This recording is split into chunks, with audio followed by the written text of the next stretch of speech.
पूरे एक हफ्ते बाद में वापस आ रहा हूँ, क्योंकि कुछ भी नहीं था इस वीकेंड पे बात करने के लिए। पर फाइनली मैंने 2 चीजें देखी हैं इस वीकेंड पे, जिसमें से एक चीज के ऊपर हम बात करेंगे आज की इस वीडियो में, और वो चीज होने वाली है खौफ वेब सीरीज, जो अभी हाल ही में आई अमेजॉन प्राइम के ऊपर, जिसके बारे में मैंने अपनी प्रीवियस वीडियोस के अंदर आपको बताया भी था। और वो वेब सीरीज मैं फाइनली देख चुका हूँ, और अब आते हैं उसके रिव्यू के ऊपर। सीरीज की अगर सिनेमा की बात करूँ ना यार, आपने हॉरर मूवीज अपने लाइफ टाइम में बहुत सारी देखी होंगी बॉलीवुड की। मैंने भी अपनी लाइफ टाइम में बहुत सारी हॉरर मूवीज देखी हैं। लास्ट टाइम मैंने छोरी 2 भी देखी थी, जो मुझे पर्सनली इतनी अच्छी नहीं लगी, और मैंने रिकमेंडेशन भी दी थी कि छोरी मूवी देखना, जिसमें आपको एक अलग सिनेमा देखने को मिलेगा हॉरर कैटेगरी के अंदर। लेकिन ये जो वेब सीरीज मैंने अभी देखी है ना यार, इसका सिनेमा बाकी सारी ही मूवीज और वेब सीरीज से अलग है। अब वो क्यों अलग है उसी के ऊपर बात करते हैं अभी आगे जाके। बेसिकली एक नॉर्मल हॉरर मूवी में क्या होता है कि एक मूवी स्टार्ट होती है और उसके अंदर हमें एक घर दिखाया जाता है या एक जगह दिखाई जाती है जो हाउंटेड होती है, और वहां पर कोई रहने जाता है और वो पॉसेस्ड हो जाता है, और उसके बाद वही सारी नॉर्मल चीजें हमें देखने को मिलती है कि दरवाजा खिड़की की आवाजें सुनाई दे रही है एंड ऑल। बेसिकली वही सारी नॉर्मल चीजें जो एक नॉर्मल हॉरर मूवी में हमें देखने को मिलती हुई आई है इतने सालों से।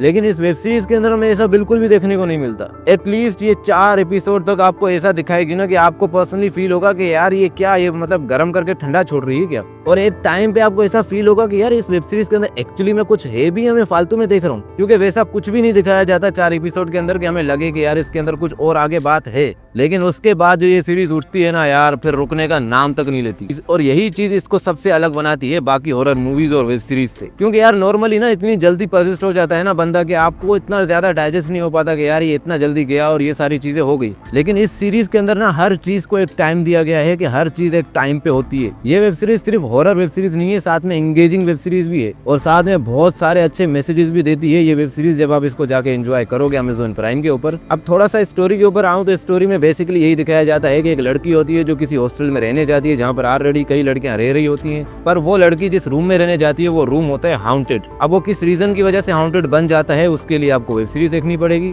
और ये सीरीज सिर्फ इस रूम के अंदर सीमित नहीं है, बल्कि हमें कैरेक्टर्स की पास्ट और प्रेजेंट दोनों की कहानियां देखने को मिलती हैं इस वेब सीरीज के अंदर, जो स्टार्टिंग में आपको बोर करेंगे लेकिन आगे जाके आपके लिए बहुत ज्यादा एंगेजिंग पॉइंट्स लेकर आएंगी। बाकी ओवरऑल सीरीज बहुत ही कमाल की है और अच्छी तरह से बनाया गया है, और नए सारे कैरेक्टर्स हमें देखने को मिले हैं इस वेब सीरीज के अंदर। मैं पर्सनली इस वेब सीरीज के अंदर ज्यादा कैरेक्टर्स को पहले से नहीं जानता हूं, तो मेरे लिए ये सारे ही न्यू थे। शायद आप लोग जानते होंगे तो आप लोगों के लिए ये कैरेक्टर्स न्यू नहीं होंगे, लेकिन मेरे लिए ये सारे न्यू थे। सिर्फ सम ऑफ एक्टर्स थे इस वेब सीरीज के अंदर जिनका मैंने प्रीवियस वर्क देखा था, लेकिन मोस्टली का मैंने नहीं देखा था। बाकी फिलहाल के लिए तो इस वीकेंड पे वैसे भी कुछ है नहीं, तो यही एक्सपीरियंस कर लो, ट्राई कर लो, बहुत अच्छा सिनेमा देखने को मिलेगा और काफी अच्छा एंटरटेनमेंट भी देखने को मिल जाएगा। बाकी देखते हैं और कुछ आता है इंटरेस्टिंग तो उसके ऊपर बात करते हैं। और मैं एक सोच रहा हूँ कि यार अभी मैं बॉलीवुड से हटके ना वर्ल्ड सिनेमा को थोड़ा सा एक्सपीरियंस करूँ और उसके ऊपर मैं ना वीडियोस बनाऊं और आप लोगों के लिए कंटेंट लेकर आऊँ। मैं हॉलीवुड मूवीज की बात नहीं कर रहा, कुछ और सिनेमा देखने की बात कर रहा हूँ, और वो मैं डेफिनेटली देख कर ना आप लोगों के लिए वीडियोस डेफिनेटली लाने वाला हूँ। बाकी मिलते हैं अगली वीडियो में, तब तक के लिए खुदा हाफिज।